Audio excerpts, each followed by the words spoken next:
姐妹，我们预备心来参加早上的崇拜。愿上帝祝福我们，让我们在年前的最后一个主日，让我们能够把一切的过去都交托在主的手中。新的一年开始，让我们进入新的季节、新的祝福跟新的恩典的当中。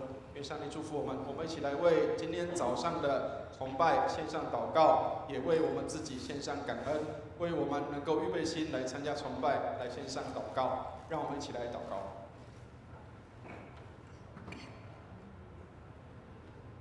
慈悲爱我们的天父，我们感谢你，为着我们今天早上的崇拜向你献上感恩。你是信实的上帝，从岁首到年终，你都与我们同在。让我们无论经历高山或低谷，你都常与我们同行。让我们无论在哪里，你的祝福也随着我们。为着我们今天早上的崇拜献上感恩，让我们能够在农历年前的最后一个礼拜天，让我们在这里一同与弟兄姐妹来敬拜你，也愿你在我们当中得着当得的敬拜。你是信实的上帝，你是用以色列的赞美为宝座的。愿你在我们当中得着当得的荣耀。愿你施恩来看顾，为今天早上所有的崇拜流程顺序献上祷告。愿圣灵来带领我们今天早上所有的敬拜都成为馨香的祭，献在主的面前，也为我们所有的设备、器械、人员都为主你所使用。谢谢主垂听我们的祷告，愿荣耀归给主。奉耶稣基督的圣名，弟兄姐妹，我们预备心来参加早上的崇拜。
感谢主，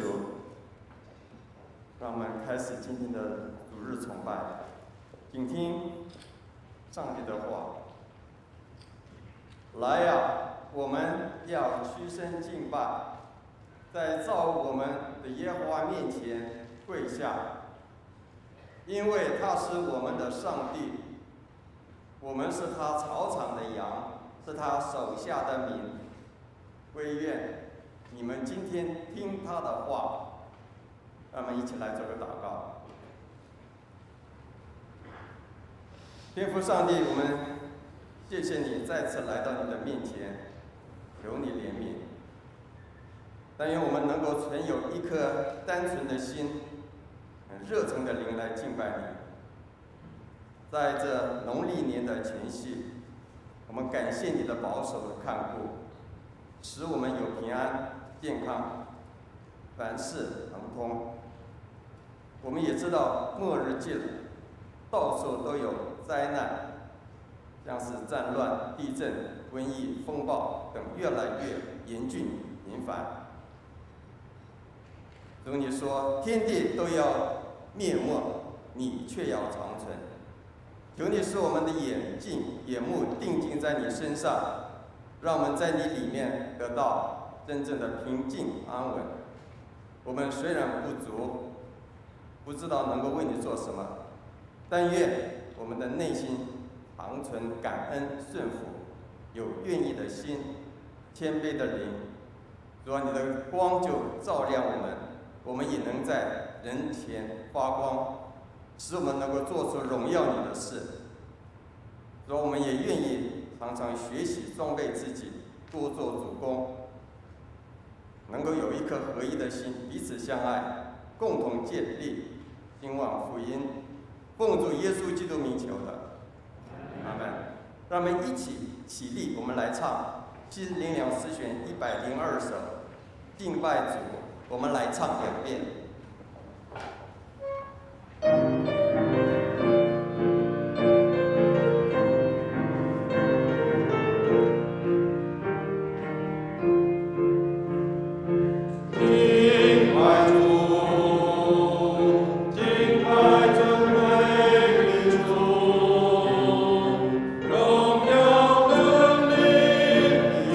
赞美都归给他。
我们仍然站立，让我们用使徒信经来宣告我们的信仰。我信上帝，全能的父，创造天地的主。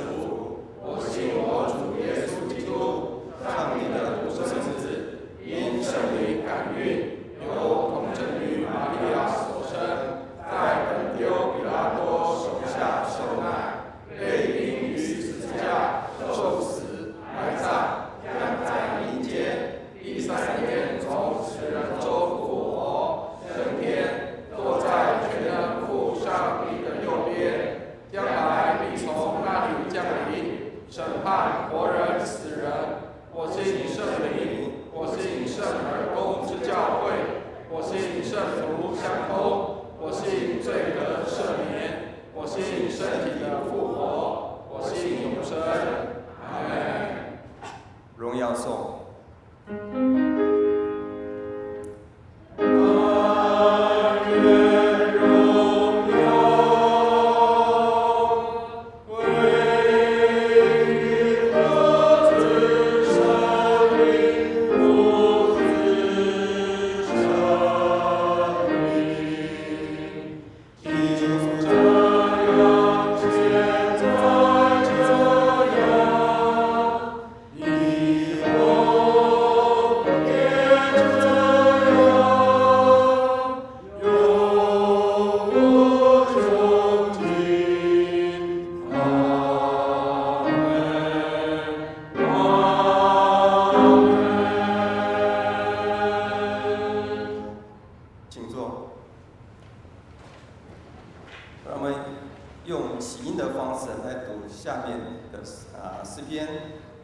诗篇147篇1到11节、20节，有4位来请弟兄姐妹来应。诗篇147篇第1节，你们要赞美耶和华，歌颂我们主上帝为善为美，赞美的话是可以的。耶和华建造耶路撒冷，聚集以色列中被赶散的人，他医好伤心的人，裹好他们的伤处，他树甸经朽的树木，一一称他的名。我们的主伟大，最有能力，他的智慧无法测度。耶和华扶持谦卑人，将恶人倾覆于地。你们愿意感谢向耶和华歌唱，用情向我们的上帝歌颂。他用云遮天，为地降雨，使草生长在山上。他赐食给走兽和啼叫的小不养。他不喜悦马的厉害，不喜爱人的腿快。耶和华喜爱敬畏他，盼望他慈爱的人。我们一起来，你们要赞美耶和华。接下来是公祷的时间，让我们一起来为以下的事项来祷告。天父上帝，我们在这个时候要为着神你的国度，我们的宗派同胞肢体要向你来祷告，求主纪念。我们要为着欧洲国家瑞士来祷告，愿基督的信仰能够进到他们的生活信仰中，使他们国家百姓能够更加认识基督信仰，能够得到救恩。我们先向祷告。然后我们也为着台湾卫理公会东部郊区新郑卫理堂献上祷告，为苏武全牧师来祷告，愿你祝福他在当地所有的服事，让他所服事的教会奉献充足，在当地得人，使更加的多人的人来悔改信主。所以也为着所有传道同工的身心健康、服事有力来祷告。我们要为着儿童还有青少年在寒假生活能够正常规律，有美好的假期生活安排来祷告。我们也为着台湾的医疗从业人员、军警还有公教等职业人员来祷告，使他们有服务百姓的心志，也愿神赐福他们平安，工作都顺利。这一切祷告是奉主耶稣基督名求的，阿门。让我们一起同诵主祷文。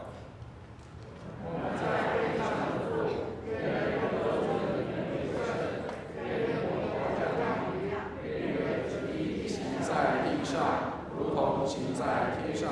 我们愿意的食子，今日赐给我们，免我们的债，如同我们免了人的债，不叫我们遇见试探、饥饿，因为国度、权柄、荣耀。今课我们请怀疑弟兄来为我们读以赛亚书还有马可福音。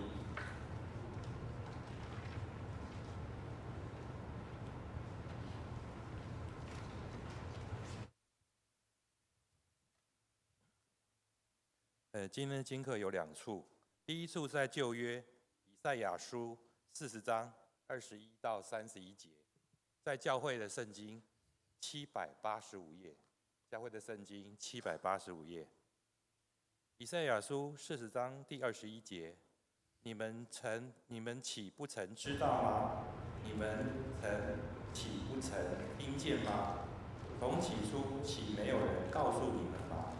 自从立地的根基，你们岂没有明白吗？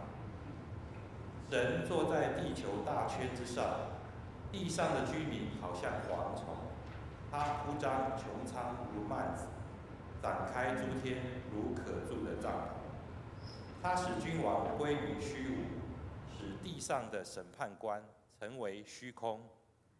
他们是刚才栽上，刚才种上，根也刚才扎在地上，他一吹在其上，便都枯干。旋风将他们吹去，像碎秸一样。那圣者说：你们将谁比我，叫他与我相等呢？你们向上举目，看谁创造这万象，按数目领出，他一一称其名，因他的全能，又因他的大能大力，连一个都不缺。雅各啊，你为何说我的道路向耶和华隐藏？以色列啊，你为何言我的冤屈神并不查问？你岂不曾知道吗？你岂不曾听见吗？永在的神耶和华，创造地极的主，并不疲乏，也不困倦，他的智慧无法测度。疲乏的他赐能力，软弱的他加力量。就是少年人也要疲乏困倦，强壮的也必全然跌倒。但那等候耶和华的必重新得力，他们必如鹰展翅上腾。他们奔跑却不困倦，行走却不疲乏。第2处经文在新约马可福音1章29至39节。马可福音1章29至39节，教会圣经第39页。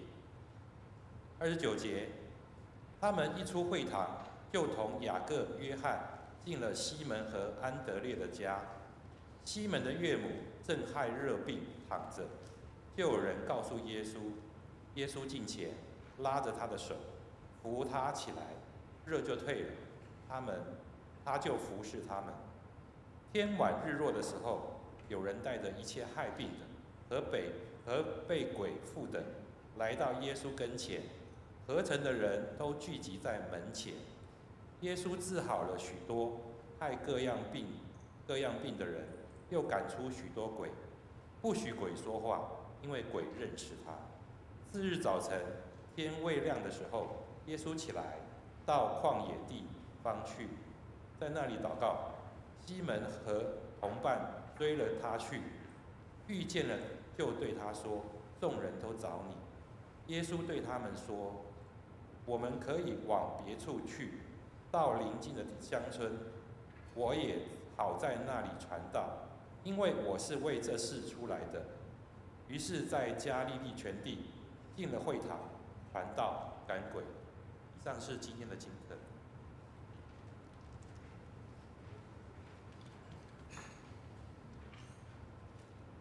谢谢二一弟兄。今天的信息的经文是在哥林多前书9章16到23节。哥林多前书9章16到23节，186页。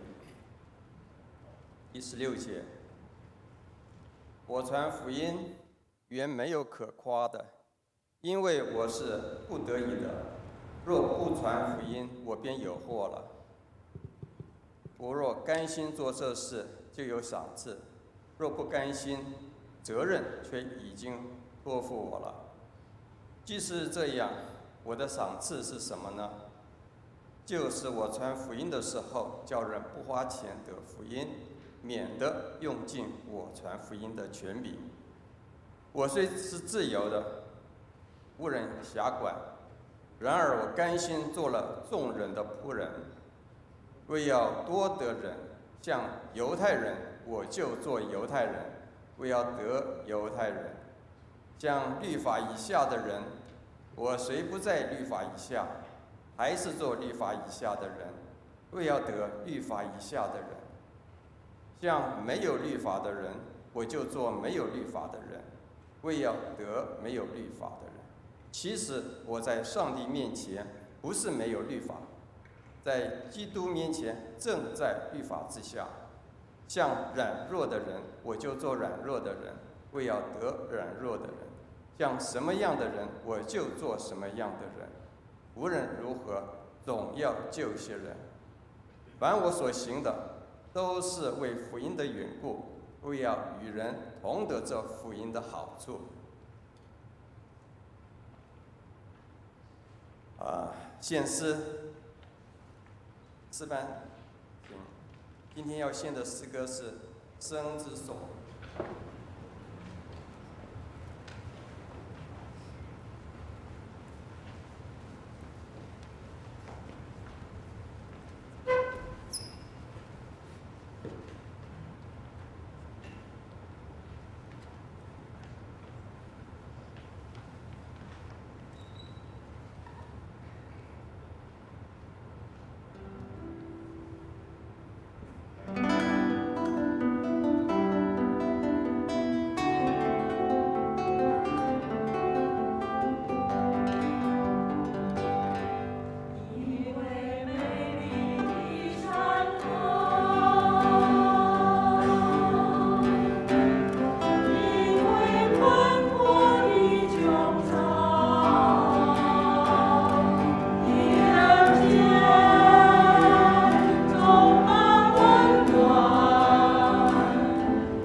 谢谢诗班。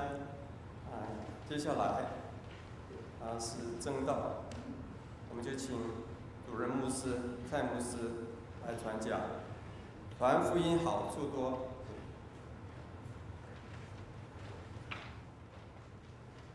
弟兄姐妹，我不晓得你喜不喜欢到礼拜堂来唱诗歌。你有没有发现礼拜堂里的诗歌跟外面的流行歌曲好像不太一样？我不晓得大家在唱诗歌的时候有没有享受到那样的一个平静跟安详，还有看到上帝对我们人生所带来的美好的一个旨意跟带领。很多人要寻找生命的意义，今天这一首诗歌《生之颂》也让我们看到有很多东西其实不是外求的，不是去外面求来的，而是我们看到我们身边有很多的东西，这些展现的生命力、活力，都是上帝要让我们去观察到的。亲爱的弟兄姐妹，上帝帮助我们。有很多时候，我们想要去找到生活的目的是什么？很多时候，我们想要去找到生命的意义是什么？我现在没有要讲那个。有一个蒋先生讲过的话，没有要讲这个啊。但是各位知道，那个生活的目的是什么？对你而言是什么？生命的意义对你来讲又是如何？愿上帝帮助我们，让我们能够看到上帝对我们有美好的旨意跟计划在我们的当中。如果问我的话，我会觉得生活的目的就是让我们能够管理上帝所造的这样的一切的美好，让它可以继续的延续。如果问我生命的意义是什么，那么我觉得应该是要回到上帝创造那个美好的人的形象，让我们回到那个人的形象里面去，回到那个美好的形象里面去。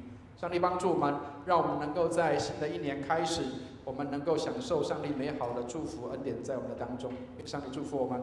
我们一起举起圣经来祷告，愿上帝的话成为我们的帮助和力量，让我们能够在进入农历节的这个过年之前的最后一个礼拜天，我们能够在这里预备好，进入一个新的季节，进入一个新的祝福的当中。让我们一起用上帝的话来成为我们的帮助和力量。我们一起举起圣经来祷告，我们一起念经。这是我的圣经，他说我是谁，我就是谁；他说我拥有就拥有，他说我可以就可以。今天神的话要来教导我。我诚心悔改，我心里警醒，我灵谦卑受教，我就不再一样。奉主耶稣基督的圣名，阿们。2个礼拜前，我们的教会的葡萄小组，他们聚会的时候就写了春联。那当然，各位如果看这个春联的话，有很多比较穿凿附会的，但是要先澄清因为这个无法证实。所以看看就好了，就感谢上帝。如果真的有这样的事情，那我们就感谢上帝。当然，我相信很多人听过说这个在门框上、门楣上贴上春联，代表就是好像犹太人他们在逾越节的时候涂上这个红色的血，然后上面写上一些的金句祝福的话，好像跟华人的过年有一些异曲同工之妙。但是求上帝帮助我们，让我们可以看到，其实贴春联是有一些的艺术跟一些的意义在的。当然春联不一定要写字啊，因为有些时候画图也是很好的。好，要问问大家一下，有没有看过这个春联？那知道上面写的是什么意思吗？猜看看，猜看看。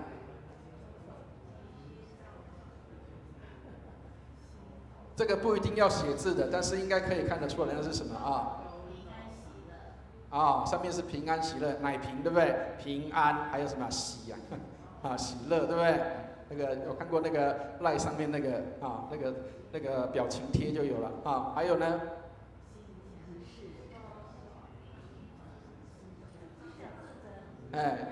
无压力，不错，很好，心想事成，无压力。那另外一边呢？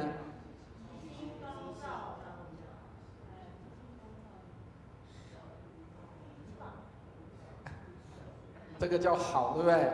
好，然后那个好运到，脚有到，对不对？脚有到，所以那叫什么？吉星高照，好运到啊。但我不晓得这个是不是基督徒写的，我不知道了啊，因为它至少中间贴了一个福，我们大家都很喜欢祝福。可是各位知道，其实贴春联真的有艺术的啊。为什么华人要把那个福有时候要倒着贴，知道吗？因为叫福到了，对不对？然后或者是春到了，对不对？可是各位，有的东西不要乱贴啊。曾经有一个弟兄，他就把这个钱倒着贴，然后他说：“这样表示钱到了，对不对？”然后他的太太就打他，倒贴钱，倒贴钱啊，所以不能乱贴啊。愿上帝祝福我们，让我们能够知道贴春联也是有它的意义的啊。好，我们今天看的圣经相当有意思，因为我们常常在传福音的时候，我们感受到极大的压力，因为我们有时候在听讲道的时候，或者是听人家分享的时候，传福音的时候，常常用今天的这段经文，然后给大家无限的压力。为什么？因为今天的经文开头有一句话讲到说：“我不传福音就有祸了。”哇，好像这个压力是很大的。好，所以今天牧师要跟大家澄清一件事情。传福音其实是一件快乐的事情，而且是一个蒙祝福的事情。我们华人都希望蒙福，那么我们怎么样在我们的过春节的时候，也让人能够蒙福？华人也是很看重祝福这件事情的。所以各位知道，像刚刚我们在吹号角，刚刚做礼拜前吹号角的时候，我们的号角队都有披上那个祷告巾，知道吗？好，祷告巾上面有须须，对不对？须须上面，然后上面如果仔细看的话，它上面还有氧化蓝色的东西，那个是以色列人特有的织品。这个东西代表什么意思？表示我们是以色列人。好，所以以色列人常常用这个祷告巾来祷告，然后告诉自己说要记得我是谁。很多时候我们常常忘记了自己是谁。所以求上帝帮助我们，当我们在祷告的时候，当我们在行事为人做任何事情的时候，做各样事情的时候，要记得我们是谁。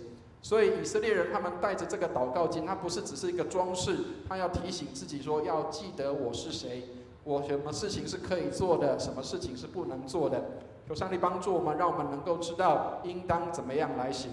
好，所以今天的圣经里面，我们看到经文里面相当的有意思，但是牧师要先帮大家解惑，为什么？因为有很多人认为传福音是压力，但是其实传福音是一件祝福的事情。好，所以我们来看一下使徒保罗在写这个哥林多前书的时候，他其实是遇见什么样的事情？那我们要先了解哥林多教会是怎么样来的。好，各位如果有看圣经里面的话，《使徒行传》第18章里面第1节里面就提到这个哥林多教会的成型是什么样来的。其实哥林多教会并不是保罗在最兴旺的时候去开拓的教会，保罗在失败受挫的时候，他从雅典城离开，然后到什么样的地方？就到这个地方，到哥林多这个地方，然后遇见了2个人，两个人是织帐篷的，这个百基拉跟雅居拉，他们2个是织帐篷的，所以他们就在那里一起同工，在那里建立这个教会。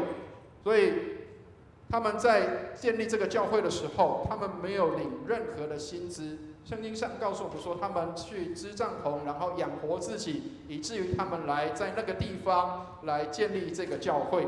所以这个跟我们现在要讲的东西是有关的。好，请大家看一下这个哥林多在什么样的地方。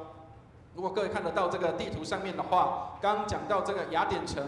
雅典城，各位知道在在历史上面，它也是一个很有名的城市，因为它的哲学非常的有名，所以很多哲学家都在这个地方。特别它又是一个商业的城市，一个文教的城市，所以这里面有很多有学问的人。所以包括我们现在读到的很多西方的哲学史，都开头都会从这个地方出现。然而，当保罗在那个地方，他去问人家说：“你们拜的神，你们知道吗？”他们都不知道。然后有一个叫做卫士之神的，保罗在那边讲完了之后，有人给他掌声，但是有人给他丢石头，所以他就离开了。那离开之后到哪里去？离开之后就到这个哥林多这个地方去。就在那个地方，他们开始在那里建立教会。所以，亲爱的弟兄姐妹，有时候我们常常以为说，要教会兴旺的时候，我们才可以建立教会，其实不见得。有时候上帝反而让我们去经历到一些痛苦的时候，离开某一些地方去的时候，或是不得已搬家的时候，居然可以在那里建立一个新的事工，建立在那里一个新的事业。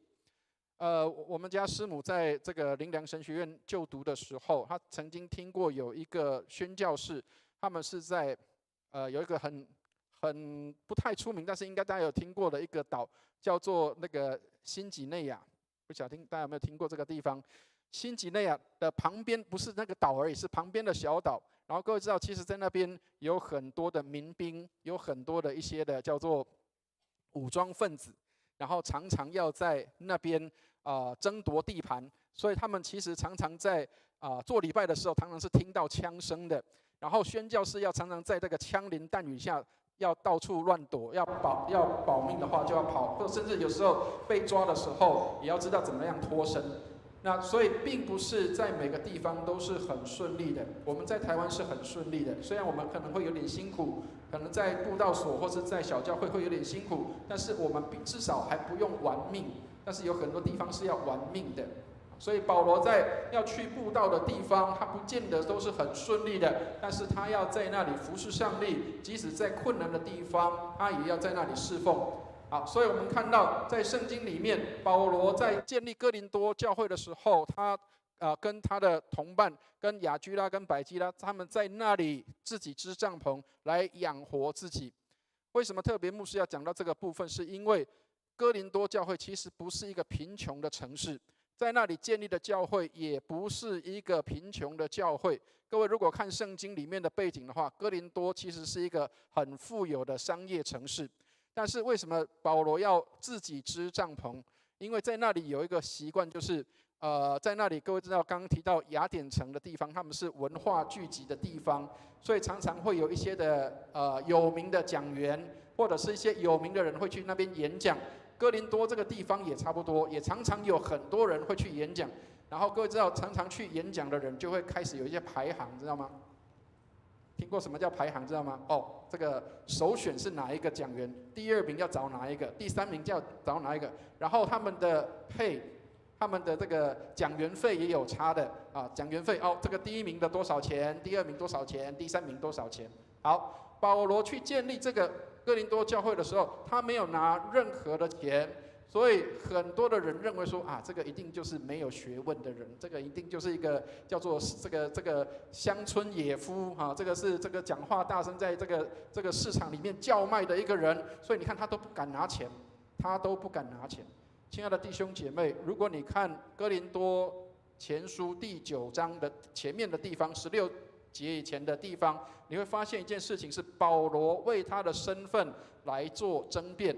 为什么要争辩他的身份？他说我是使徒，他说我是一个使徒，不管你们接不接受，我知道我的身份是谁。亲爱的弟兄姐妹，保罗很清楚知道他的使徒的身份，但是他说他不要用这个东西，用这个方式来拿取他的这个赚取金钱。他说虽然这是应该要的，应该这个是可以拿的，但是我不要这样做。他说免得我用尽了传福音的权柄。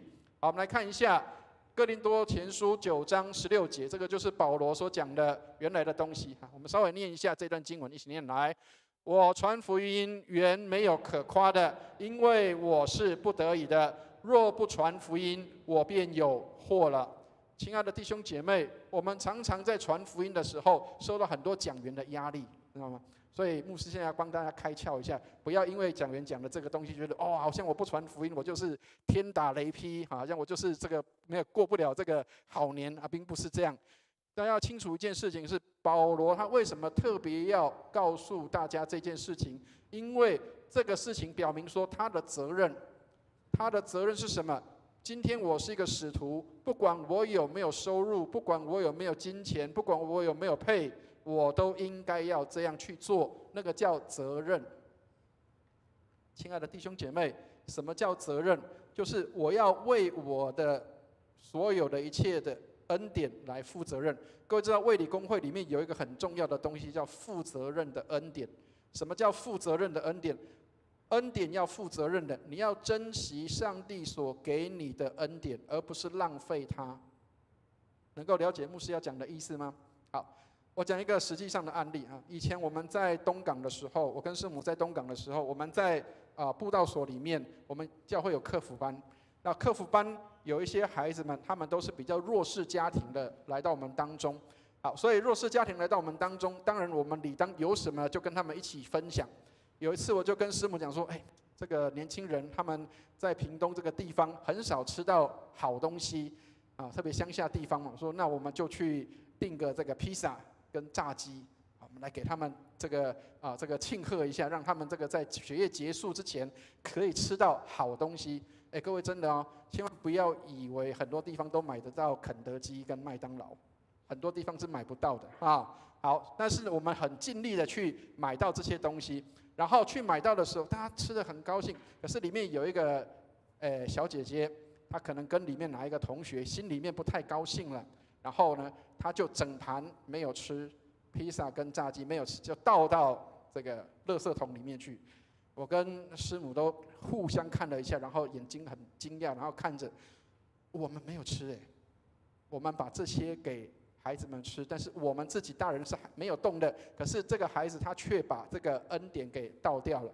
亲爱的弟兄姐妹，你觉得我们是不是常常也有这样的情况？我们常常把上帝的恩典给倒掉了，只是因为我今天高不高兴或喜不喜欢，我就把恩典给倒掉了。亲爱的弟兄姐妹，上帝给的恩典是很宝贵的，我们有没有珍惜上帝给我们的恩典？所以这个叫做负责任的恩典。所以亲爱的弟兄姐妹，有祸了不是因为好像你不传福音就会天打雷劈，不是，而是因为这是上帝给我们的一个恩典，以至于我们要去负的责任。好，所以 John Newton 这个人他这样说，他说我传道是为了粉碎坚硬的心，同时也要医治破碎的心。亲爱的弟兄姐妹，传道人有一个很重要的任务，就是很多人心里很硬，然后传道人就把它打碎，把那个硬的心给打碎。但是如果有人是心里面破碎的时候，他要做什么？要帮他补起来，帮他弥补上去。所以传道人的工作其实又要拆毁又要重建，其实是个不容易的事情。因为很多时候，当我们不觉得应该要去珍惜的时候，那样的一个不好需要去打碎它。而我们受伤痛悔的时候，也需要有人去抚平那个伤痛跟受伤的地方。上帝帮助我们，要能够去成为一个传福音的使者，其实是一件不容易的事情。好，所以17节我们来看一下保罗讲的他的责任在什么地方。17节我们一起来念一下17节一起念来。我若甘心做这事，就有赏赐；若不甘心，责任却已经托付我了。好，所以保罗他看到他的责任，他不是有钱他来做事情，不是的。他说这个责任已经在我的身上，不管我愿不愿意或喜不喜欢，我都应当这样去做。所以上帝没有呼召每一个人来做传道人，但是上帝呼召我们每一个人去做传道的人。亲爱的弟兄姐妹，上帝帮助我们。当你到任何地方去，那里只要没有基督徒，那里只要有需要有福音在那里。如果你是一个平信徒，你是一个基督徒，千万要记得，你就是那里的牧者，你就是那里的传道人，你就是那里应该要去传道的人。很多时候我们常常以为说，好像什么事情都是要传道人去做的。可是亲爱的弟兄姐妹，有很多地方传道人到不了，只有我们自己一般的人才可以进到那个地方去。各位知道，以前早期男生都要当兵哈。我以前当兵的时候，我在部队里面当了3年的军官。那我的部队里面其实基督徒很少的。那我们的这个同事，我们当中的同事，一些军官，他们很好奇，这个是基督徒，我们从来没有听过这个基督徒在讲些什么，听听看。他们特别给我开辟了一个时间，叫什么？叫做宗教与人生，知道吗？宗教与人生，那他们要做什么？谈一谈你们基督教到底在信什么？所以，亲爱的弟兄姐妹，你知道军牧在什么地方吗？军队的牧师在什么地方吗？如果没有军牧的时候，你是基督徒，你就是军牧了，你就是军中的牧师。亲爱的弟兄姐妹，如果你是开计程车的，你的同行当中如果没有计程车的基督徒的话，你是唯一的基督徒，那么你就是牧养这一群开计程车的人，你就是这个开计程车的人的牧师。亲爱的弟兄姐妹，如果你的学校没有校牧，没有这些的，像这个基督教学校没有校牧啊，然后你班上只有你一个基督徒，或是一两个基督徒，你知道校牧在什么地方吗？就在你的学校里。亲爱的弟兄姐妹，千万不要以为校牧一定要被按立了才叫校牧，你能够在你的学校为基督做见证，你就是学校里的校牧。千万不要觉得只有谁才可以当这个角色。所以保罗他并不是叫做人看起来很有学问的人，那个排行榜搞不好还不上名字的。但是他说，我仍然要去传福音，不管你们喜不喜欢，愿不愿意，我的身份就是个使徒，我就应该要去做这件事情。亲爱的弟兄姐妹，不要等着别人去做，而是我们应该趁时，应该求上帝给我们力量，勇敢的去做。曾经有一个姐妹，她也是这样问我，她说：“牧师啊，我的教会里面没有祷告会，我多么希望教会里有祷告会。”那时候我在东港的时候，有一个原住民的一个姐妹，她来我教会里面的时候，她说：“牧师，我很羡慕你们教会有祷告会，我不知道我们教会应该怎么办才能够有祷告会。”我那时候就跟她讲说：“亲爱的姐妹，你回到教会里面，你开始祷告，就有祷告会了。你回到你教会里面，你开始祷告，就有祷告会。然后，如果你再拉一个人祷告，你知道那个叫什么吗？那个比例叫做100%的增长。听得懂意思吗？如果我一个人参加祷告会，对不对？我再拉一个人参加祷告会，那个叫什么？100%增长，能够了解那个意思吗？所以千万不要觉得我只有一个人，当你能够再带另外一个人的时候，你的增长是100%的。亲爱的弟兄姐妹，上帝帮助我们。也许我们不见得很会讲道，很会传福音，但是如果我能带一个人信主，那么我为天国增加的人数就是100%的增长。亲爱的弟兄姐妹，上帝帮助我们，让我们能够成为传道的人。上帝拣选我们是因着爱，并且愿意使用我们这个不完全的人，在我们所在的地方成为祝福。所以你不必要成为跑到很远的宣教士，我们当中也有宣教士，我很感谢他，因为他在台湾服侍了很久的时间，他是一个宣教士，他从别的国家来到我们这里，我很感谢这位弟兄跟他的太太来到我们当中，但是他很低调，他都没有做任何的其他的一些的凸显。但是各位，他能够从他的国家到这边来是一件不容易的事情。而我们也需要学一个功课，就是不见得你可以到国外去，但是你可以在你的家成为你的社区的宣教士，成为你家庭的宣教士，成为你所在的地方的宣教士。上帝用我们能够成为一个在不完美的人身上成就完美的事情。我们来看一下18节，保罗怎么样来说，他用什么样的权柄，而且他传福音需不需要花钱？我们来看一下18节的地方，我们一起念来。既是这样，我的赏赐是什么呢？就是我传福音的时候，叫人不花钱得福音，免得用尽我传福音的权柄。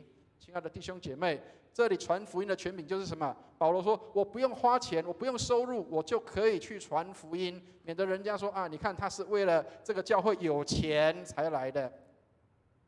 听得懂那个意思吗？亲爱的弟兄姐妹，牧师要跟大家讲一个也不算沉重，但是大家应该能够知道，以前我们荣光堂真的很荣光。为什么？因为我们有一大块的土地在广西路的再过去一点的地方。各位知道，这几年如果有跟着牧师去这个报佳音的话，应该都有经过那个地方。很多人看到那个地方的时候说：“哇，原来这个地方是卫理公会的地方。”各位知道，20年前我刚加入卫理公会的时候，其实我是拱大进去的。我不是因为听到卫理公会有钱进去的，只是因为我的老师跟我讲说，哎呀，我们自己应该支持自己的宗派进神学院，所以卫理神学院的第1届的学生就是我进去，但是我是第3届才毕业啊，因为要念3年，能够了解那个意思吗？到说要读3年，但是第1届学生我就进去了。你知道进去里面的时候，有好多的人跟我讲说，哎，这个蔡伟文，你们宗派是听说是最有钱的教会，听得懂意思吗？他说你们宗派是最有钱的教会，你们土地很大，哇，你们好像有好几亿的资产。各位知道那时候我还真的去算哦，因为那时候我们大概会有将近3000人，然后我用当时的资产去算。各位知道，如果遣散给所有的会友的话，一个人大概可以领到13万。真的有算过哈，一个人可以领到13万，有没有钱？有啊，我们的资产太有钱了。可是各位，我们的有钱让我们现在变成一个什么样的教会？所以从那个时候开始，我常常跟一些我们叫做比较愿意在上帝面前用心服侍的人，我们就在那里祷告说：上帝啊，让我们卫理公会没有钱。听得懂意思吗？很多人都希望教会有钱，对不对？谁不希望教会有钱？可是各位，你可以听得懂我在讲什么吗？主啊，让我们的教会没有钱。各位知道为什么要没有钱，知道吗？没有钱你才会传福音啊，弟兄姐妹，没有钱才会传福音。有听过有人讲这样的话吗？没有伞的孩子才会跑。你有伞的时候会不会跑？不会跑。下雨天有伞不会跑，但是如果没有伞的孩子才会跑起来。亲爱的弟兄姐妹，所以有时候上帝给我们有一些难处，给我们有一些问题，没有保护伞的时候是什么？是让我们要赶快跑起来，不是叫你定在那个地方，不是让你定在那个地方，要跑起来。亲爱的弟兄姐妹，没有伞的人才会跑起来。所以保罗说什么？我不花钱传福音，让人家可以得到福音，不用花钱的。我们现在得到免费的福音，就是因为有很多这样的人，他们能够不花钱，然后来传福音，让我们可以领受。所以亲爱的弟兄姐妹，千万不要觉得传福音只有花钱，传福音也可以不花钱，但是你要怎么去做这样的事情？好，所以赚钱养家活口是必要的，但是我们的生活上的真正的目标是在服侍人，是在众人当中来服侍人。所以我们的工作应该最好的方式是以能够服侍人、服侍上帝为我们寻找职业的一个目标跟方向。所以千万不要觉得谈钱很俗气，在教会里面谈钱是正常的，但是你要钱要用在什么样的地方？我们的收入要用在什么样的地方？不是用在赚大钱，然后来买好房子、买好车子来荣耀自己。但愿我们能够有钱，能够得到祝福的时候，我们能够有很好的这些的金钱、房子、车子的时候，我们拿这些来荣耀上帝，愿上帝帮助我们。所以，如果你今天有钱，要记得牧师今天讲的，如果今天上帝祝福你有钱，那我要更祝福你，让你可以更多的丰富，你能够买到好车好房，上帝祝福你。然而你买了这些好车好房，求上帝帮助你，让你有智慧，知道怎么样让你的金钱、让你的房子、让你的车子能够为上帝所用。亲爱的弟兄姐妹，有好房、有好车、有好的工作、有好的收入，为的是要被上帝用，而不是要为自己来用的。好，所以保罗讲这样的话，我们来看一下19节，我们一起来念一下19节，一起念来。我虽是自由的，无人辖管，然而我甘心做了众人的仆人，为要多得人。亲爱的弟兄姐妹，上帝让我们能够成为某一个职业的工作者，是要我们能够得着那样的人。亲爱的弟兄姐妹，如果上帝让你做一个有钱的人，那么求上帝让我们能够在这样的族群当中，也能够成为得着这样人的那一位，让人更多的看到社会的需要，看到福音的需要，看到人生命的需要，他们愿意把他们的金钱能够奉献出来。如果你今天是种地的，那么我们就跟农夫一起来讨论福音、谈福音。耶稣常常在传福音的时候讲撒种的比喻，我们就告诉人耶稣撒种的比喻。如果我们今天是渔夫，今天是一个打鱼的人，那么我们就跟着这些人一起打鱼，然后告诉他们耶稣是怎么样在船上撒网去打鱼的。亲爱的弟兄姐妹，成为什么样的人，为了得到那样的人，这是上帝给我们一个美好的身份。所以不是所有的人都来当牧师，但是所有的人你都可以在你的身份上来荣耀上帝。所以我们选择的工作职业是为要侍奉上帝的，而不是只是为了赚钱跟成名的职业。亲爱的弟兄姐妹，要赚钱要成名，有很多的职业可以去选择，但是我们要选的是什么？是能够侍奉上帝、能够服侍人的这样的工作。所以22节保罗这样说，他说：“像什么样的人，我就做什么样的人，无论如何，总要救些人。”亲爱的弟兄姐妹，上帝帮助我们，让我们能够知道什么样的环境当中，我是什么样工作职业的人，我就能够来救这些人。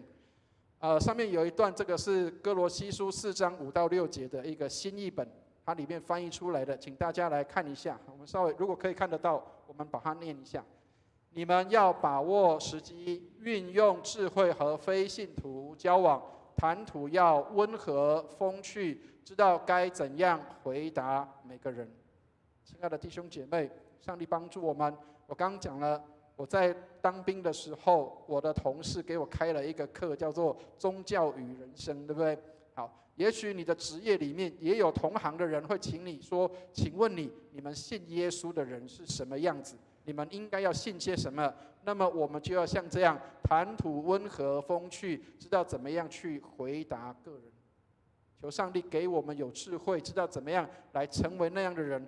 不是你马上就要哇，你一定要决志信主，不是这个，而是我们可以很温和的跟人家很风趣的来谈一谈我们的信仰到底在信什么。所以你也可以到羊圈外去传福音啊，弟兄姐妹，我们不是只有在教堂里面传福音，我们也可以到羊圈以外去传福音。有很多人他们在羊圈外，他们观望着羊圈里面，他们不晓得羊圈里面在搞什么。求上帝给我们智慧，让我们在羊圈外的时候，我们知道怎么样来传福音、做见证。所以侍奉上帝不是只有在教会里，而是我们的生命当中的每一个层面都要用来荣耀上帝的。所以千万不要觉得自己很渺小，我们越渺小的人做的会越好。听得懂牧师要讲的意思吗？越渺小的人做的会越好。跟大家讲一个见证，各位知道这个10年前那个88水灾的时候。10几年前88水灾的时候，各位知道那个我们去的嘉东乡里面有一个叫温阿村，如果各位有机会去的话，温阿村是什么地方知道吗？温阿就是靠近那个海边的养鱼的地方，那个当时是淹得很严重的地方，里面有一个叫问子国小。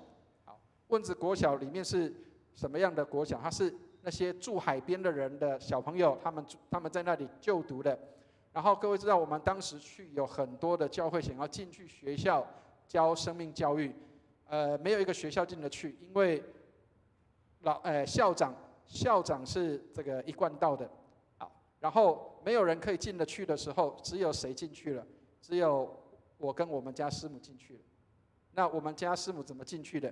因为刚好有一个辅导老师，他是基督徒，他知道校长不太喜欢这个宗教的东西进去。但是呢，他是基督徒老师，所以他就在里面做了一个很好的桥梁。他就说：“我们有一个工作站的这个老师，他可以进来教生命教育。”所以我们家师母就进去了。我们是在那个问子国小第一个在那里传福音的人。亲爱的弟兄姐妹，我们没有那个叫做当时我们只有2个人，我们没有20个人的布道所，我们也没有200人的教会跟我们撑着，2个人可以进到学校里面去传福音。千万不要觉得那是不可能的事情，上帝在上帝的手中都是可能的。好，所以服侍人才是我们最大的祝福。所以我们要来看一下上帝要给我们什么样的好处。23节，我们一起念一下23节，一起念来。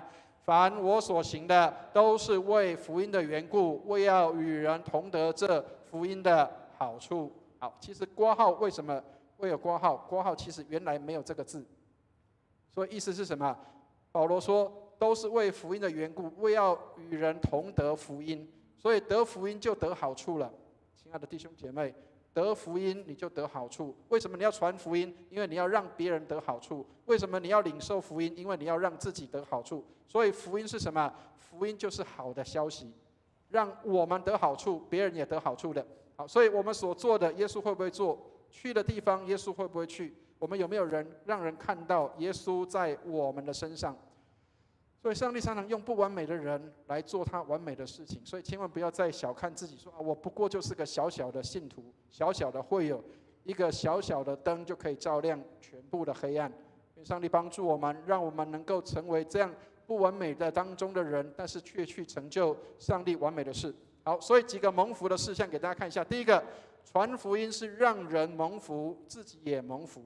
所以亲爱的弟兄姐妹，我们成为上帝的祭司。各位知道，信耶稣的人，我们知道所有的人都是上帝的祭司。我们这个祭司可以把什么？把人带到上帝的面前。当我们为别人祷告的时候，我们可以把人带到上帝面前。亲爱的弟兄姐妹，我们也可以把上帝带到人的面前。当我们把福音传给人的时候，就是把上帝带到人的面前。愿上帝帮助我们，让我们能够成为福音的使者，把人带到上帝面前，也把上帝带到人的面前来。好，所以传福音要传2件事情。这个麦安迪这个牧师这样说，传福音要讲什么？悔改跟信耶稣是一起的。所以亲爱的弟兄姐妹，信耶稣你要改变你的生命，要悔改，这个是我们知道在信耶稣之前你需要去进入的一个地方。所以千万不要觉得信耶稣是廉价的，因为信耶稣要调整跟改变你自己。早上在台语堂的时候，有一个弟兄就这样说，他说信耶稣要付上的代价极大。所以亲爱的弟兄姐妹，千万不要觉得我不花钱听福音，可是你要付上的代价极大，因为你要整个人要悔改改变，来成为上帝所喜悦的这样的生命。你要改变你的行为，改变你的思想，改变你所有的一切，这要付上极大的代价。所以悔改跟信耶稣是连在一起的。但是如果我们只有要把人带到天堂，要把人带到教堂里面去，很容易，但是这不是传福音。传福音是要让人能够来改变生命，能够来带到上帝的面前，把人交在上帝的手中。第二个，传福音是给人机会来到上帝的面前。所以教会其实不要太多的活动，教会其实要更多的是什么？要有更多的福音使命的行动，是我们每一个人都成为耶稣的介绍人，让我们可以去介绍耶稣，而不是只有巴望谁去介绍耶稣。我们每一个人都可以成为耶稣的介绍人。所以哥罗西书1章28节，如果看得到，让我们一起来念一下这段的经文，一起念来。我们传扬基督是用诸般的智慧劝诫个人，教导个人，要把个人在基督里完完全全的引到上帝面前。所以用各样的方式，用各样的方法把人带到上帝面前。他说完完全全的，不是只有把他带到教会而已。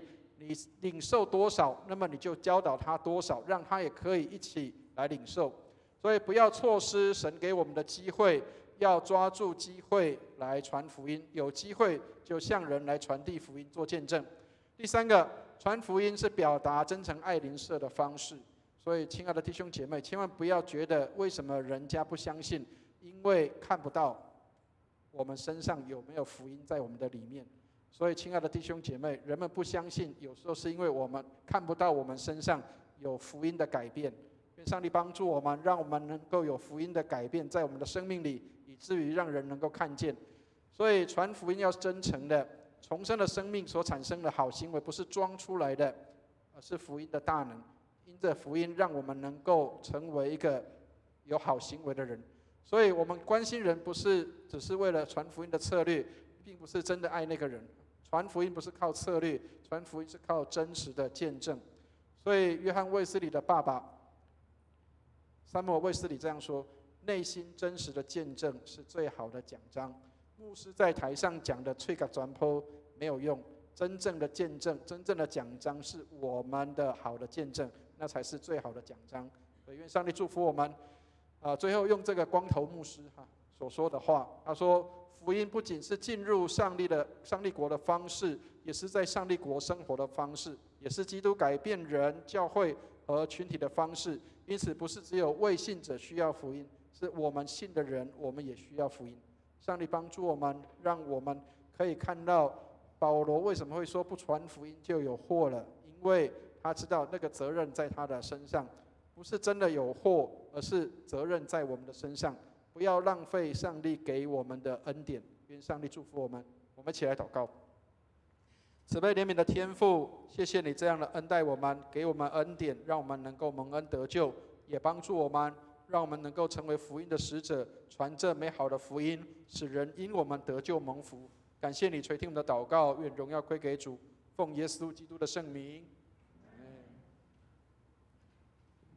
谢谢牧师的分享的信息。我们可以了解传福音是个非常美好的事。接下来是圣餐礼，让我们一起来先唱新灵粮诗选300首第一段。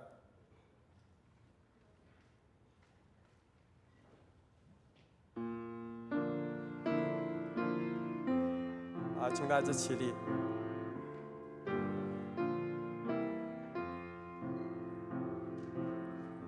主神的为我舍，主宝血为我流，因为乃主自己为我舍离，如今受过责备，如今自己责备，我吃喝这饼杯，与主合一。请坐，把时间交给牧师。弟兄姐妹，我们要预备来领受圣餐。今天的圣餐也很有意义，在我们过年前1周，我们能够来领这个圣餐。各位知道以色列人他们在过年不像我们过年一样，我刚刚讲了，以色列人他们过年的时候，其实他们是一个悔改的时间，因为一年的开始要先悔改在上帝的面前，然后再来迎接上帝的新的祝福。所以以色列人他们在过年的时候，他们其实是一个悔改的时间，一个守严肃会的时候，然后到了这个逾越节的时候，才是他们欢庆的时候。所以他们不是在过年一开始的时候就高兴欢喜，而是过年一开始的时候要谦卑忏悔，能够了解自己是不是在这过去的一年当中有哪些事情是不蒙上帝喜悦的。然而现在新的一年，能够用悔改的心来重新来领受上帝给的祝福。所以亲爱的弟兄姐妹，当我们在旧历年开始前，我们要领这个圣餐也是这样，让我们预备好我们自己来领受上帝给我们的祝福。我知道常常讲到过去的年日的东西，有时候对很多人来讲都是很心痛的事情。因为前几天也有一个弟兄，他跟我讲，他说：“牧师，我上去找卫理公会的资料的时候，发现很多都是判决书。那个判决书是什么？就是什么卫理公会又什么卖土地啦，然后跟人家建商合建，然后出了什么样的问题？然后刚刚讲了一个有钱的教会，但是却是一个不道德的收到的这样的一个金钱的状况。各位知道，其实我身为这个教会、身为这个宗派的牧师，这个压力相当的重。为什么？因为过去卫理公会的招牌是很亮的，当它蒙了尘的时候，我们当然可以一笑置之说我不是当事人，我不是在场的人，我不是那个当时的人，所以这跟我没有关系，我也可以这样去回应。但是事实上，弟兄姐妹，如果我们看到圣经里面有很多的先知，他们都是代替他们的百姓来代求。他们虽然不是那样的人，但是他们也代替百姓来代求。各位知道有一个很有名的先知叫做以赛亚，当他在这个领受上帝恩典的时候，他看到上帝的荣耀的时候，他说：“天哪，我是一个口舌不洁的人，又在这些口舌不洁的民中。”亲爱的弟兄姐妹，我们常常听到很多灵恩教会的牧师讲说认同性的祷告。其实认同性的祷告就是这个意思，就是虽然我不是那个当事人，但是因着我受到这样的一个环境，或是我在这个环境里面，我也参与在这个当中，我也是这个教会的一份子，所以我需要在那里要认罪悔改。亲爱的弟兄姐妹，卫理公会本来应该是一个荣耀神的教会，一个圣洁的教会，为什么我们到现在没有办法发展出那样的一个状况？因为我们实在不圣洁。所以牧师要这样说，我是一个不洁的人，我也在不洁的民中，我们都是不洁的人，需要上帝的怜悯跟恩典。所以愿上帝怜悯我们，让我们彼此认罪，互相代求，让我们再一次的悔改在上帝的面前。当我们看到过去的那一块土地不见了，虽然心里难过，但是新的一年让我们有新的开始。我们在过去看到那块土地的时候，不再是难过的，而是要欢喜快乐，感谢上帝把我们过去的包袱，把我们过去的重担，把我们过去以钱为主的那样的教会，要转变成以上帝为乐的教会。愿上帝帮助我们，让我们的教会成为一个新的开始，牧师也成为新的开始，弟兄姐妹也成为新的开始，让我们在新的一年当中领受新的祝福在我们的当中。愿上帝帮助我们。好，我们一起来准备来领受圣餐，请听圣经的话。看啊，我站在门外叩门，若有听见我声音就开门的，我要进到他那里去，我与他，他与我一同坐席。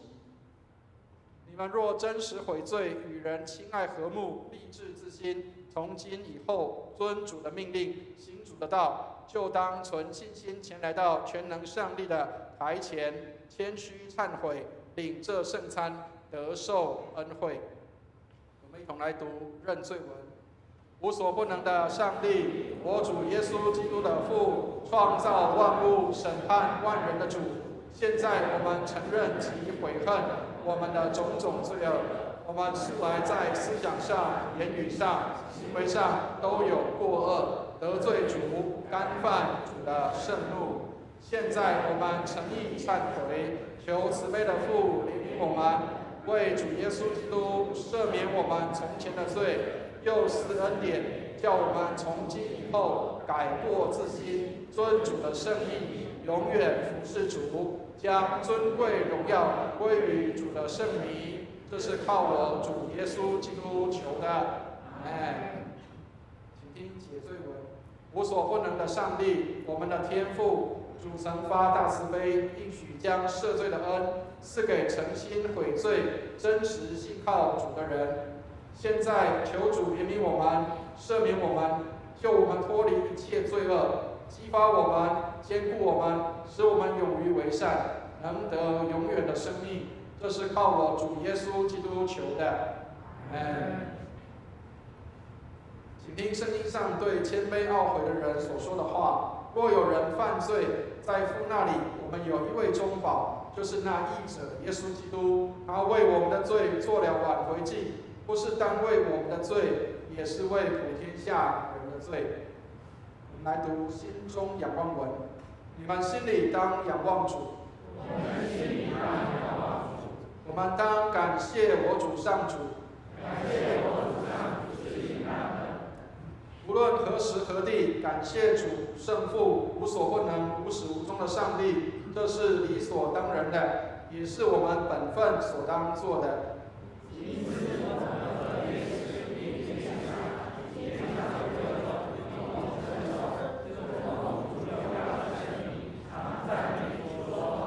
圣哉，圣哉，圣哉！天地万军的主，主的威严充满天地。愿荣耀归于至上的主。基督在十字架上替世人赎清罪孽，还有设立圣餐之礼，吩咐我们常常奉行，纪念他的受死，直到他在降临的时候，领受主所赐的这饼和酒，就是领受他的圣体与宝血。主耶稣被卖的那一夜，拿起饼来，祝谢了，就拨开，说：“你们拿着吃，这是我的身体，为你们舍的。你们应当如此行，为的是纪念我。”饭后又拿起杯来，祝谢了，递给他们说：“你们都要喝，这杯是我立新约的血，为你们和众人免最流的，你们每逢喝的时候要如此行，为的是纪念我。我们一同来读谦恭敬主文。慈悲的主，我们到主的圣桌前，不敢靠自己的义，唯靠主的大恩典。唯主永无更改，常施怜悯，叫我们能领受上帝爱子耶稣基督的圣体与宝血，使我们犯罪的身体和灵魂都可被他的宝血洗清，而获得丰富的生命。我们就常住在基督里面，基督也常住在我们里面。请陪参的同工到台前。弟兄姐妹，如果我们已经预备好，那么我们等一下会有小同工帮我们摊上酒精，让我们可以到台前来领受。那当我们一起来领受的时候，求上帝帮助我们。我们的陪餐同工会将饼沾了杯，然后就递给你。递给你的时候，请你不要犹豫就直接赶快吃下去，然后就回到我们的位置上，让我们可以在安全的状态下进行这样的圣餐。求上帝帮助，让我们可以在这样的一个好的状态下。那如果当中不小心这个圣餐饼要是掉在地上，也不要再去捡它，我们的同工会再发给你，所以不用紧张，也不用担心所以求上帝帮助，让我们可以重新来在上帝面前得蒙上帝的恩典跟领受这样的福音的机会。如果你还没有受洗加入主的教会的话，你也可以将你的右手放在你的心上。让我们在灵里可以来领受这样的一个圣餐。也许我们不能实体的领受，但是我们在心灵里面领受耶稣基督的身体与宝血。愿上帝来祝福我们。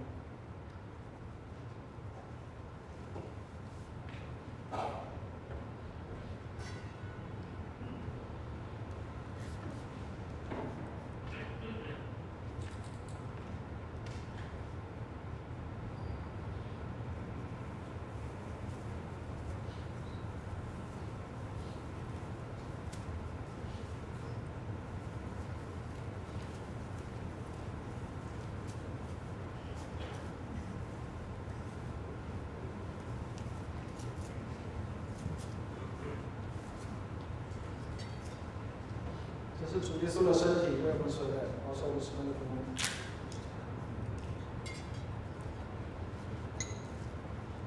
是主耶稣的宝血，为我们免罪流的，保守我们十分的平安。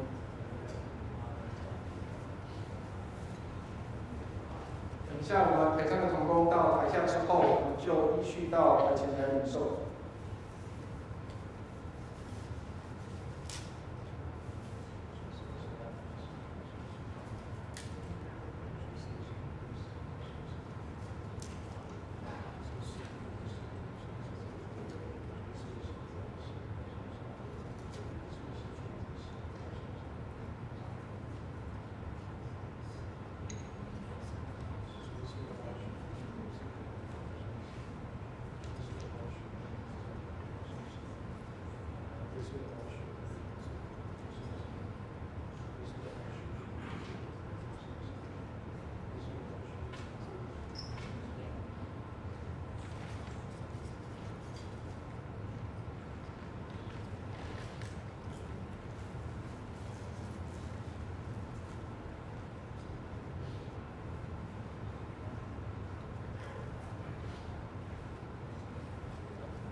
所以如果预备好，那我们就到中间的走道走过来，让我们来领受圣餐。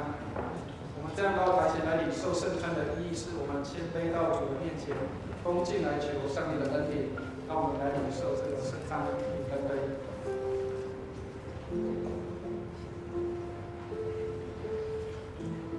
这是主耶稣的身体，为我们舍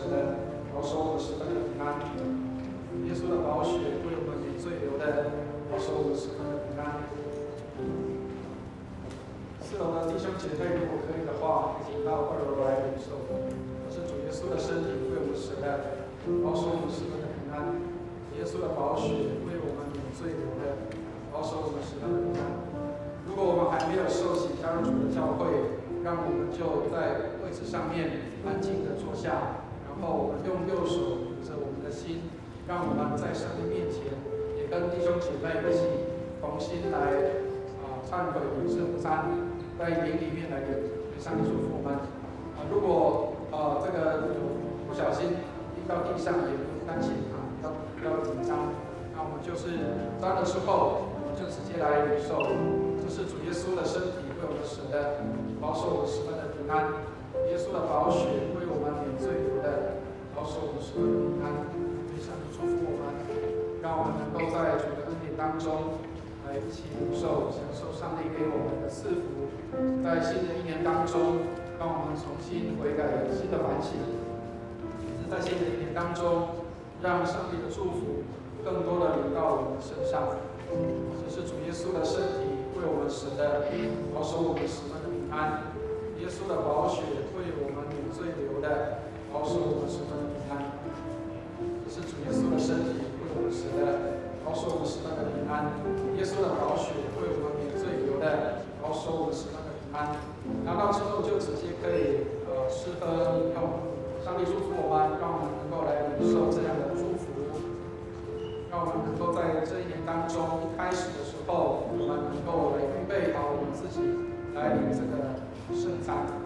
愿上帝祝福我们，上帝给我们一个新的开始，上帝给我们一个新的生命。也给我们一个新的计划，让我们能够在这新的一年当中领受新的恩典跟丰富在我们的当中。这是主耶稣的身体为我们舍的，保守我们十分的平安。耶稣的宝血为我们免罪流的，保守我们十分的平安。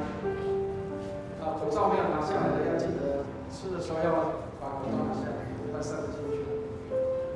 这是主耶稣的身体为我们舍的。保守我们十分的平安，耶稣的宝血为我们免罪流的，保守我们十分的平安。我们两边都可以领取，两边都可以领取。愿上帝祝福我们，让我们能够来领受主耶稣的圣体与宝血，领受他的恩典。让我们在新的一年开始，有新的盼望、新的祝福、新的恩典在我们当中。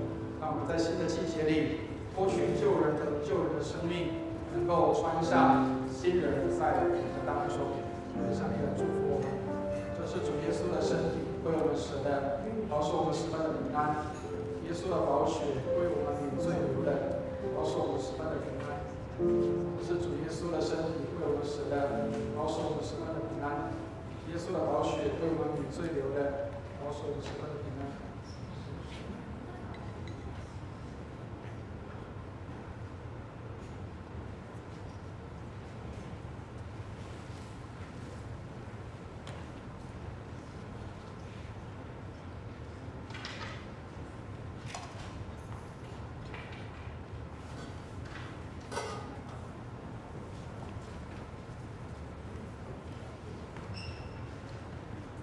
姐妹，让我们一起来读奉献求恩文，赞美和感谢主，借着主耶稣基督舍身流血，得蒙赦罪与诸般的恩赐，现在将自己献给主，做合宜敬洁的活祭，恳求主使我们得蒙主的大恩蒙福。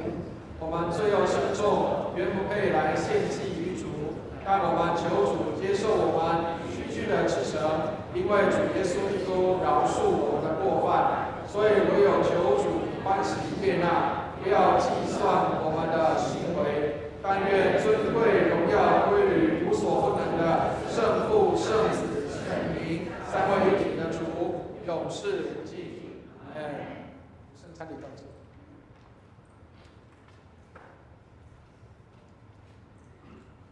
好，回应诗歌。回应诗歌，让我们一起起立，来唱金灵良诗选300首第2段，与主合一。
祷告，也请思宪的来抬起来。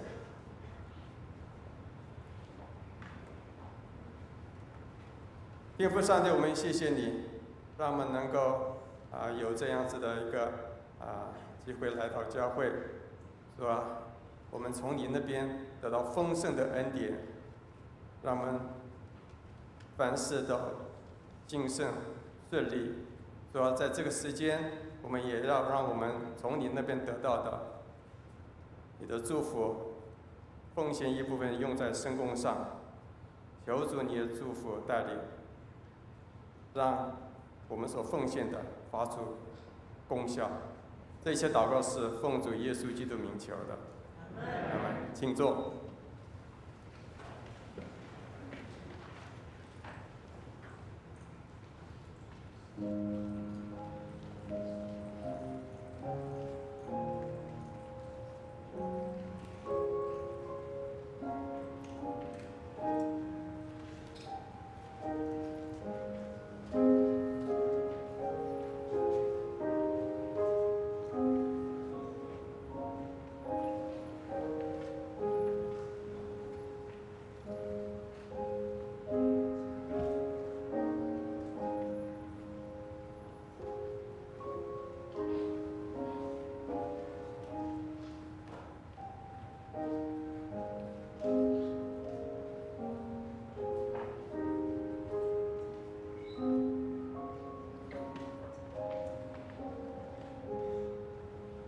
请起立，我们一起来唱《向主献成歌》。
还没有那么样的完美或是那么好，但是他们还在学习中。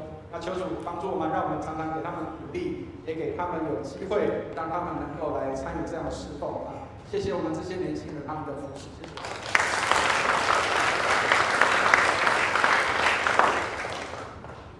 才千里，我们一起来唱，我们成为一家人。我们在唱到第二次的时候，我们一起起立，拱手问安。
接下来啊，我们在报告教会消息之前，我们想先请贵少老师来谈一下就是讲一下这次的课程吧，是吧？好，就是听下来。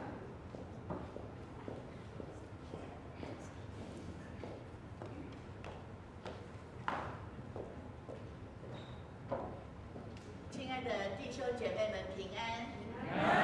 非常高兴今天能够听到蔡牧师的非常精彩的证道，也跟我的报告有非常大的关系。牧师不是要我们得福音的好处吗？要鼓励我们去传福音。那如果你上的这个课，你一定能够更有效的传福音。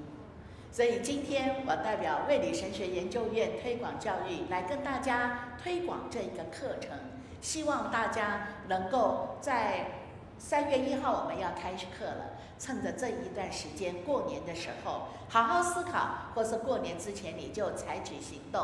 什么样的课呢？好，就是这个课，就是助人技巧与协谈啊。就是圣经辅导的实践应用。当我们用上帝的话语去传福音，但是听的人有各种不同的状况，你要用什么样的技巧去体会到人家的心情，然后就正如牧师所说的，用上帝的话语，用温柔的话去回答个人，去引导人家能够来到上帝的面前。所以这个课是有帮助你们有技术的、有技巧的，能够将心比心，把福音传到别人的心田，而且不只是引导他，正如牧师说的，认罪悔改，有重生的生命，更让他能够有上帝给予的话语的力量，拿着神的话语，成为他脚前的灯，什么？路上的光。所以你为他点灯，他以后可以为自己的人生来提着灯，就是上帝的话。所以这个课程是3月1号一直到6月7号，是在礼拜五，就在我们的高雄的龙光堂，就在我们的1楼，我们的那一个课室里面，7点到9点。为什么呢？2个小时代表2个学分。但是如果你是义务传道，你要读3个学分，那么你就上2个学分以后，用1个学分来写作业那么，但是如果你不是义务传道，你纯粹只是要来上这2个学分的课，接受装备，那么你就来上这2个小时的课总共有14个礼拜。你看，用14个礼拜助人、利人利己，帮助自己，也帮助到别人，所以这是一个非常实用的课程，不但让你了解圣经怎么传福音的语言，然后用什么技巧，用上帝的话语为别人解难，在这个同时，其实也是帮助了你自己，释放了你自己，也可以释放别人，透过上帝的话语。所以这14个礼拜是一个非常生动而有趣的学习过程。那位周老师他用这个课已经教导了很多个跨宗派的教会，也在圣光神学院开了2次的课程，受到很多很好的回应。所以我们龙光堂的弟兄姐妹不必跑到圣光神学院，就到我们自己的教堂接受周老师亲身给我们的这一些的带领。所以今天我就代表推广教育来帮忙我们的神学院来推广这一门的课程，希望大家踊跃报名不管你是信主多久只要你有这样的负担，今天听到牧师的讲道，你就真的在你的心中有很大的激励，说我要去传福音，但我要用什么样的技巧去跟人家谈呢？跟人家讲话呢，以至于不会让人家告诉我说门在那里，请出去，对不对所以呢，我们就要用懂的技巧，那我们就要先来上这个课，好吗？愿上帝祝福你们，愿上帝祝福龙光堂，也祝福神学教育的工作。谢谢牧师。给我这个机会，谢谢。谢谢老师的说明，希望大家可以踊跃报名啊。那接下来有几件教会的事工还有自理消息要向大家报告，我就简单的报告一下今天台语堂是陈启峰牧师来证道的，也为牧师回去的路程顺利平安祷告。然后今天主日结束之后，在11点45分，在201教室要召开2月份的小组会议。那12点半呢也是在同样的201教室有执事会的会议，那就请小组长还有各部门的执事要预备心来参加。下一周2月11号主日是春节那我们是在新春感恩礼拜是国台语同时联合进行的，在上午10点。欢迎弟兄姐妹一起参加敬拜。当日牧师也会发赠新春的那个红包农历新年即将来到，除了2月11号的新春主日以外呢，其他的时间2月8号到10号，还有12号到14号是不开放的。所以如果是其中有紧急事情联络的话，就请联络到牧师的手机上。另外就是下一周2月8号祷告会，刚好是在春节连假期间暂停一次。2月14号是圣灰日的开始，教会呢就会进入大灾期，请弟兄姐妹预备在农历年后进入大灾期的祷告。另外就是教会呢也会各种课程也会在3月份陆续的展开来。那3月10号是成人主日学的开课，3月18号是制服艺人学院的开课。在第9项是教会将要储备儿主师资还有青少年辅导。特别是欢迎对儿童还有青少年教育中教育还有生命教育有负担的弟兄姐妹能够参加报名，我们会有培训的课程的。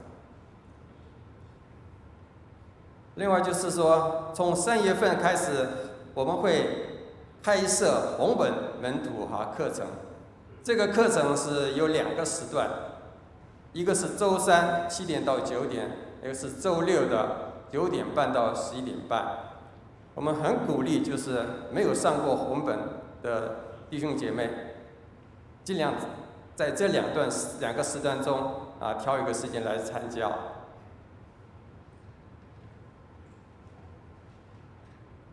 另外就是在第12项，就是今年的教会预计6月份要展开举办一个爱心的园游会。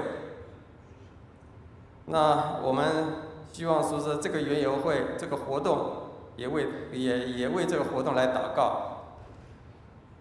这里面就是有一些义卖的物品，这些义卖物品要全数的奉献教会做爱心基金的。好，我就简单的把事工就报告到这里。其他的肢体消息呢，请大家就自行参阅。牧师还有没有？弟兄姐妹，教会楼下有一个这个去年的1年份的周报的核定本，只有2本所以如果弟兄姐妹有需要的话，可以请跟办公室来拿取。那1本工本费是30块钱。如果有需要的弟兄姐妹可以拿取。那牧师再一次跟大家来报告，就是红本的门徒的招生。那我们希望弟兄姐妹，千万不要觉得9个月的时间是一个很漫长的时间，好像很困难。其实9个月，你会发现，如果你真的投入在圣经的学习跟教导上，是很快的。我们当中有好几位红本的参与者包括我们当中几乎有许多的这些比较早期的弟兄姐妹都有一些的学习。那包括我们的这个德宏弟兄还有赵鼎弟兄，他们也是这几年受洗，然后参加红本门徒，他们在灵性上都有一些的进步跟成长，所以大家也可以如果想要上了，也可以跟他们询问，或者是他们的见证。那求上帝帮助我们，让我们不是勉强的，让我们能够甘心乐意的，愿意来学习读上帝的话，乐意上帝的话，然后喜爱上帝的话，在我们的当中。愿上帝祝福我们，谢谢。好，我们起立，我们一起来唱赞一颂。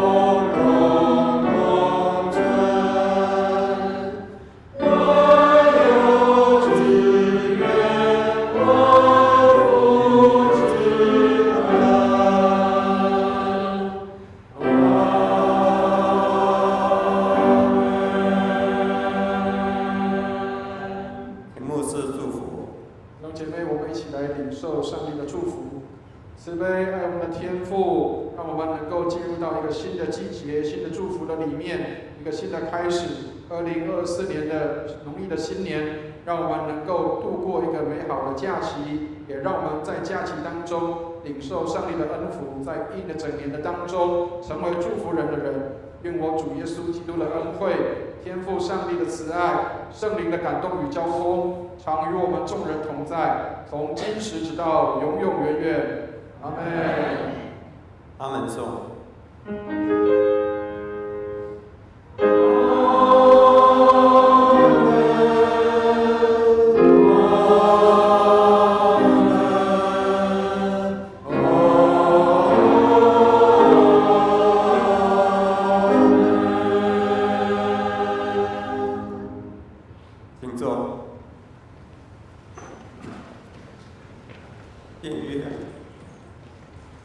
在订约中，请为今天的肢体消息还有教会的事工来代祷。有在病痛或者忧伤的弟兄姐妹，欢迎来电，牧师会为你们祷告。